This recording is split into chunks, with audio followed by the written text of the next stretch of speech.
With a panel discussion, and as you're getting the chairs up there, it is my privilege to introduce to you the panelists who will be discussing on a very interesting theme, mental models and the gender story of women truly geared for greatness. I want you to join me, put your hands together for the very first panelist I'm going to call up on stage. I'm going to ask you all to remain seated till they have the chairs up, but it is my privilege to introduce them to you anyway. So can we have Dr. Rani Desai, Chief People Officer of Deloitte in India. Is she in the audience here? She's right here. Ladies and gentlemen, can we give a round of applause to her? This is open shotting. You can come up here and join me. So I'm going to ask you to stand here for this time.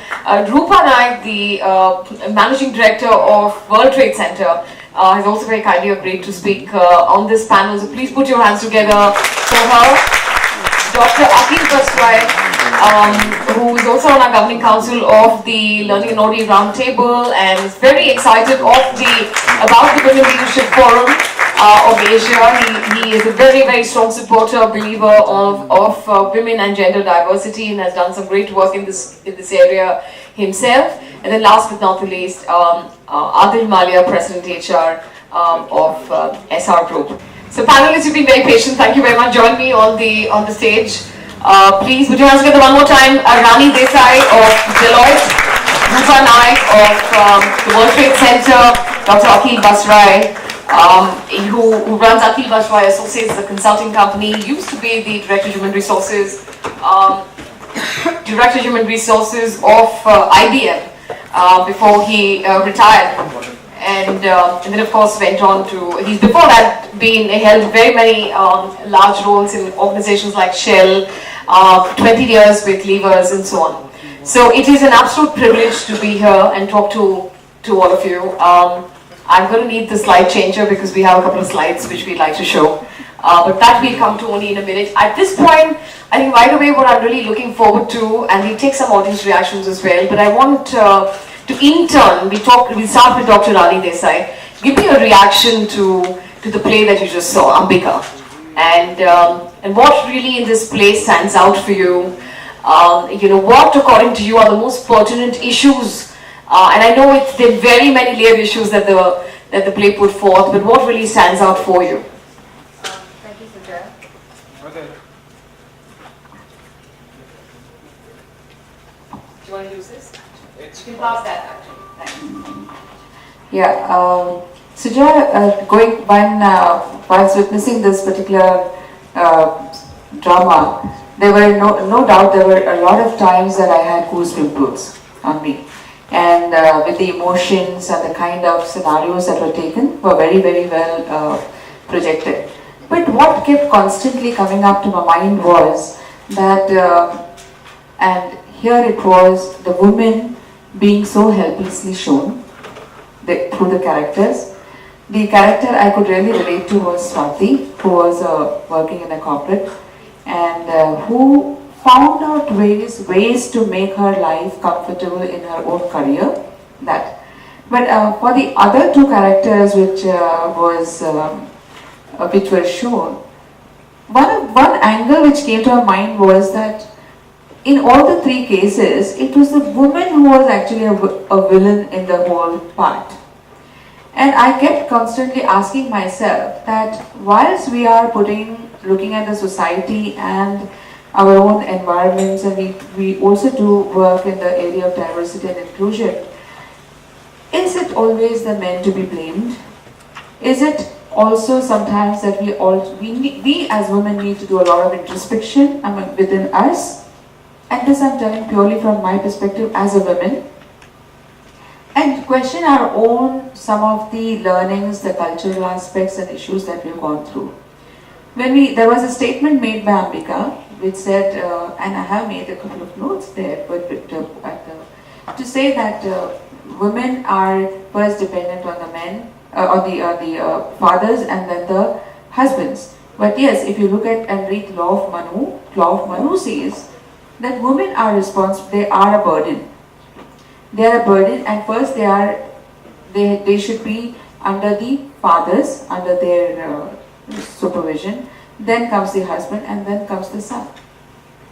And that is somewhere Ambika also says, this is what we take to our own place of work.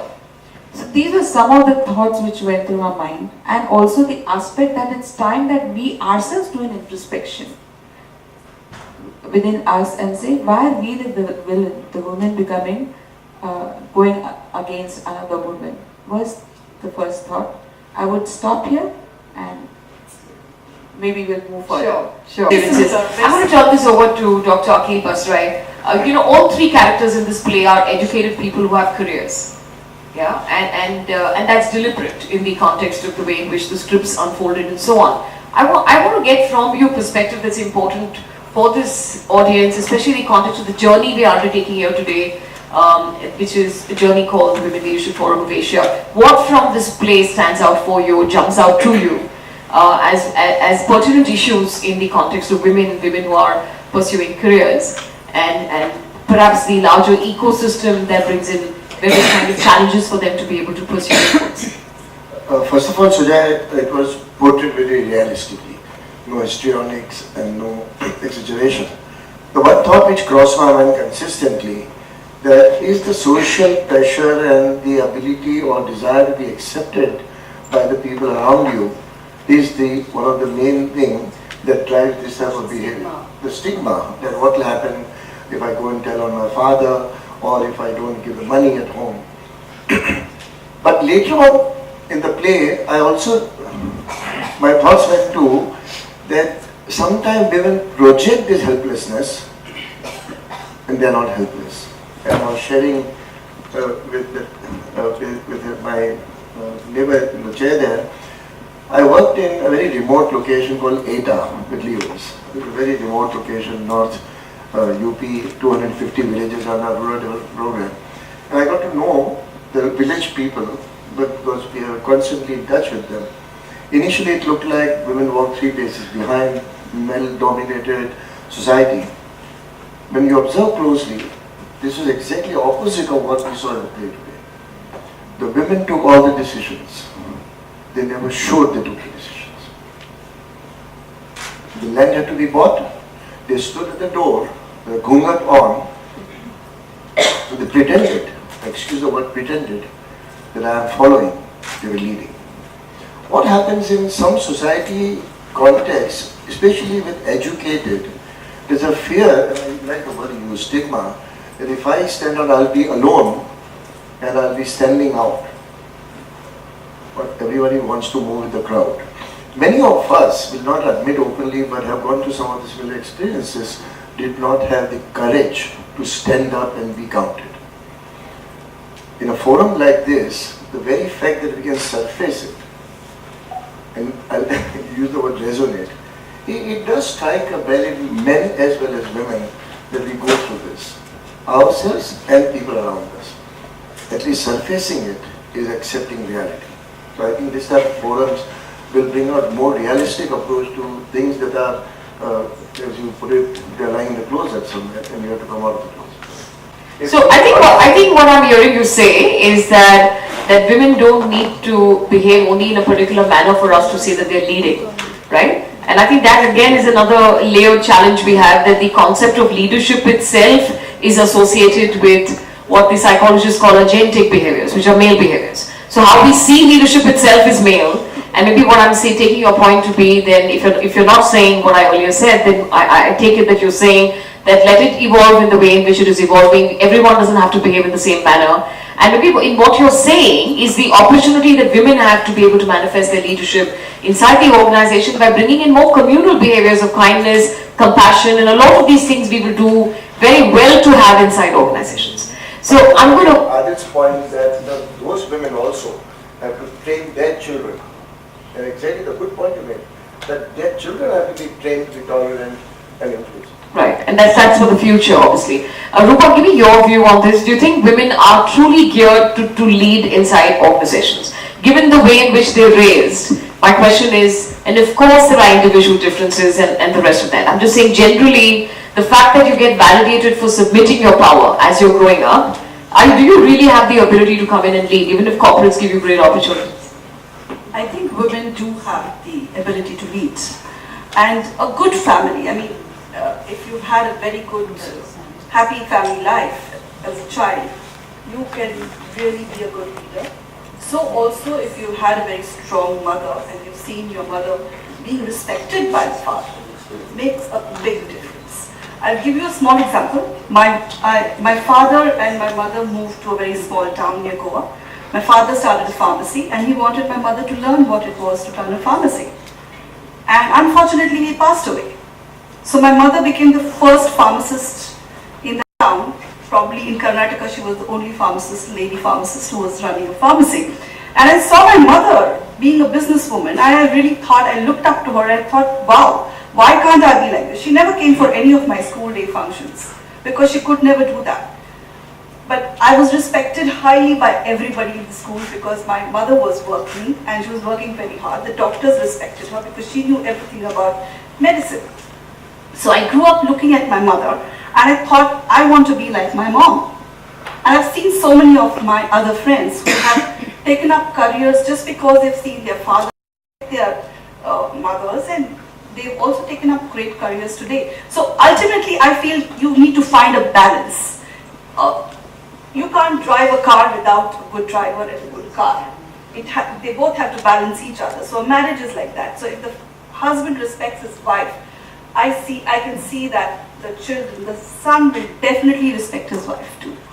So that's where I feel respect from the husband to the wife and wife to the husband is very important. I don't say wife, husband, you can say partners, whatever it is, because I have a very good friend who once asked me, is it all right, Rupa? This has been years ago. 30 years ago, I think the question of saying, do you think it's all right if I go and live with a man and have a child? Is it okay? So I said, yes, it's fine. Why not? So, and today she's the happiest woman I have seen. She lives in London, has 2 children.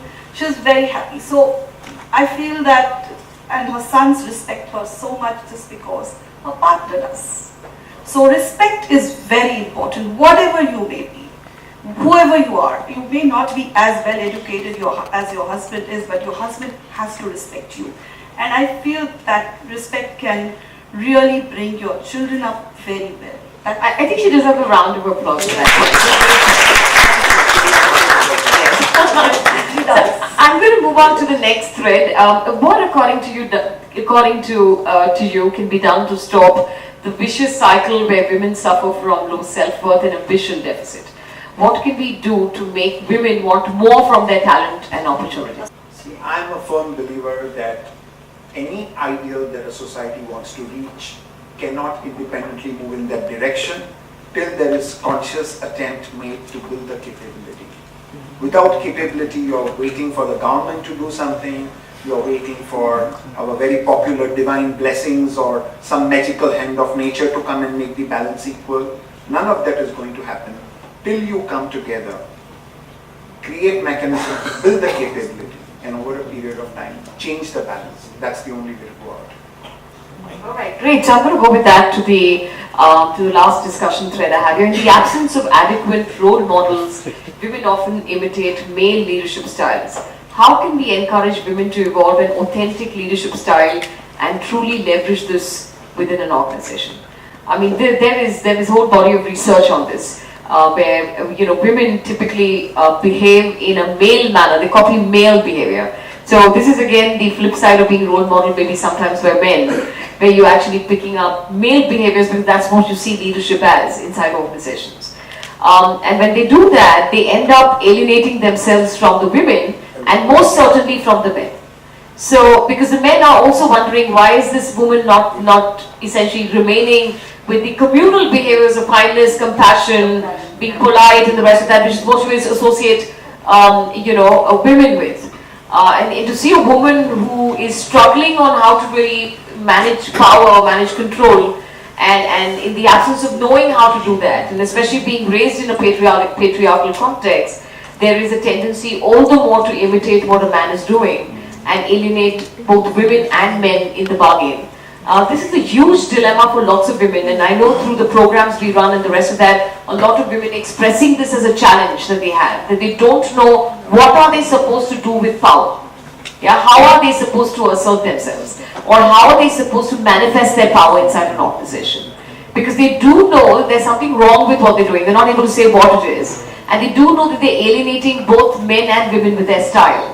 So I want to know, obviously the edge that organizations are talking about in the context of diversity and particularly gender diversity, the edge that organizations get to be able to create a new organization, to create a new kind of culture, to create essentially an ecosystem that's different. We're clearly losing the opportunity to do that if women are imitating male behaviors. So I want to try and get a response on that. Akhil? I feel that behavior that is rewarded is displayed. So if the organization or people around expect women to behave like men and belong to the old network or Thai club, and then in involving like go out late night, and that is what behavior will happen. It is expected. What we need to do is segregate behavior from stereotype behavior from results. If the woman is giving business results, is achieving what is chartered to do, acknowledge that irrespective of, I wouldn't say that women are more compassionate than men. I'm sorry, but I don't feel that this is anything to do with gender. It is a style, imitating style of male colleagues is not necessary to be successful, and that is reality. What happens in real life is exactly what you are saying. This is the two things that I feel need to be done. One, I'll go back to her point, that we need to have very strong mentoring to reinforce in mind of women that, despite all the environment signal that you get, that you are not equal to men. If you are good, you are equal to men. Second, you've got to have forums where people can speak up amongst themselves and feel reassured I am not alone. Most of the time people behave in this manner because they say I am the only odd person out, I am not getting accepted. But when they meet in forums And in Shell we have this forum called SWAN, Shell Women Affinity Network. It's amazingly powerful when people share, my problem is not alone. And when you know this problem is shared by others, you also find solution how they are helping themselves solve it. I think the facilitating environment has to be created, and certainly one thing we should not do is reward behavior that if you behave like a man, then you are in the right club. And for a woman to, you must be different, and she must stereotype behave like male leaders. I think that rewarding behavior must definitely be real. Right.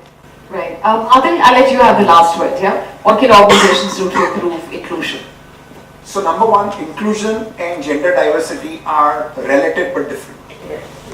So inclusion at a larger level is what you build as a capability in the entire enterprise. Why? The real diversity is about diversity of thought. Is the manager wanting a woman on his team purely because she insists on saying yes to whatever he is saying? Or is he able to take the woman even when she says no? So the real diversity that we are talking about is diversity of thinking. Alright? So it's easy for people to have women on the team till she keeps on saying yes, yes, yes, yes, yes to everything, rather than having a man who's going to keep saying no, no, no, no, no. Alright, so number one is that you need to be clear about inclusion being slightly much more higher than only gender diversity. So number two I would do is systematically train the men in the organization with suitable policies rather than create policies for women, to have policies for men. So example, right now, day before yesterday, UK has passed a law which says that 25 weeks in a year is your paternity entitlement and you have to take a leave. So if you become a father, you get 25 weeks off. That does not therefore set a woman to any kind of a setback. Even if you have a man, you will have that setback. So it's an equibalanced responsibility sharing. The number two is look at your HR departments. They are okay to taking substandard male talent to do the jobs versus 50% of the good talent sitting in the woman workforce. They are not willing to make policy adjustments and encourage that talent to come and become contributing partners, then take substandard male talent to do the job. Just because some little adjustment has to be done here and there. Versus the real challenge you want in an enterprise is capable people doing the jobs, because the ultimate thing is competence. So I would say, of course I am one person who's dead against all kinds of quota systems. That is about protectionism. Protectionism is not about gender agnostic behaviors. So protectionism is not, but for a short period of time that is absolutely necessary. So every organization needs to say, next 5 years we are committed to ensure that X percentage of our people up and down in the hierarchy are of this kind of a gender. And the 6th year we are not going to have that, because by that time we would have had sufficient women in the enterprise, and then we will go the competitive way. And that's what I think organizations have. Alright, great. So I want you to all join me in giving a round of applause for this absolutely fabulous panel. And we wanted to ask for a token of our appreciation to both the panelists who agreed to come in and participate. So thank you very much, Rupa Naik. Ladies and gentlemen, Rupa Naik, give her a round of applause. I want to thank her for being here. And of course, Rani Desai, can I have the tokens, please? Behind you. Alright. So one more time, Rupa Naik, thank you so much for being here. Rani Desai, thank you so much. So we're all set for the musical show. I am delighted to present to you Sunita Bhuya.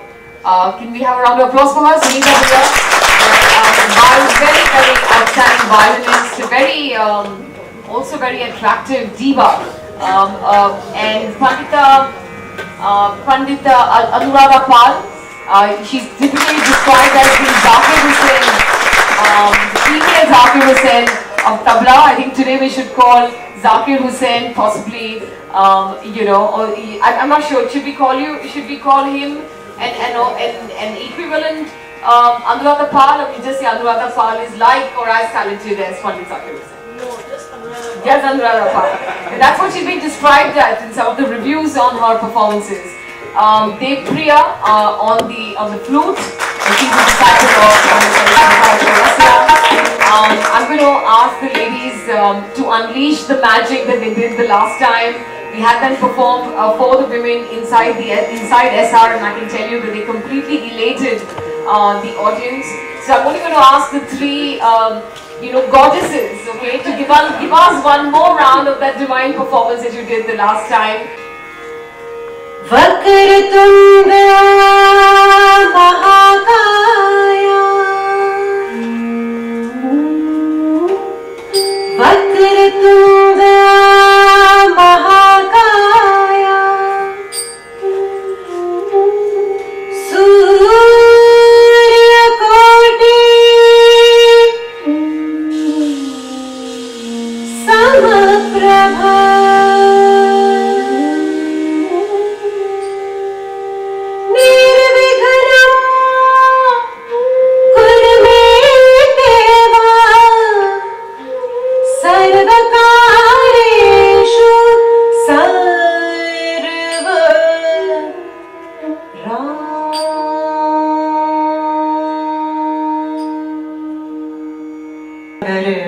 Padani basani pagare mama ma pada ma pa gamagari ga pare ni sa sa sa sa sa sa sa sa ni sa ni sa sa sa sa sa sa ni sa ni sa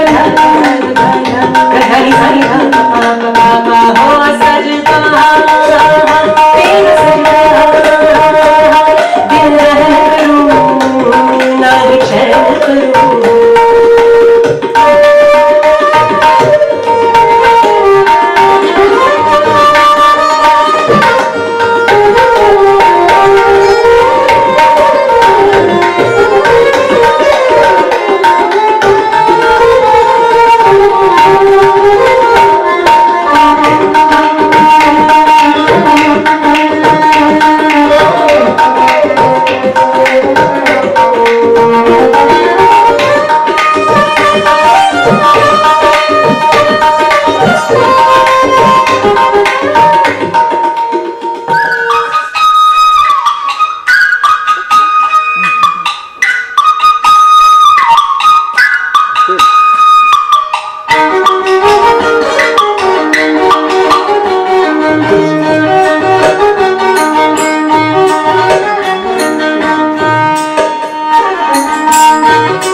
Mola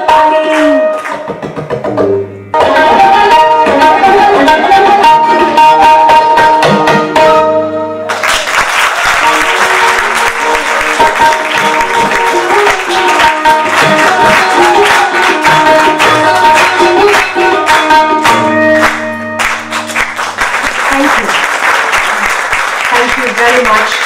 Thank you to have the audience. Devopriya, thank you to the flute. Thank you standing out far. Standing ovation. I mean, the outstanding artist. I will remind you to do it each time.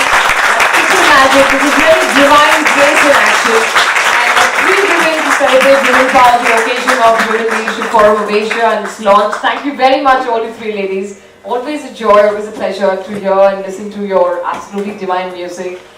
Thank you. Please join us for snacks outside and for conversations outside. Thank you everyone for being here. For those who'd like to know more about memberships, there are people, volunteers who are around to be able to help you with that. If you'd like to book a show of Ambika, please reach out to any member of the LNOD Roundtable who will take the bookings for you, or reach out to us later if you'd like to do a repeat for your own organization. Thank you very much, all of you, for being here. God bless. Thank you, and have a safe trip back home. Thank you.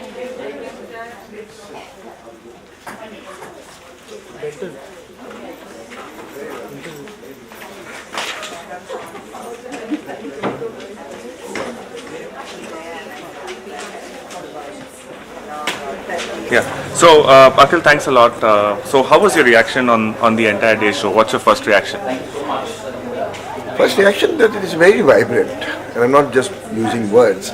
You can see the vibration, you can see the energy, you can see the positive approach that people are taking to women issues and not being apologetic or defensive about it. And that vibration was very, very visible.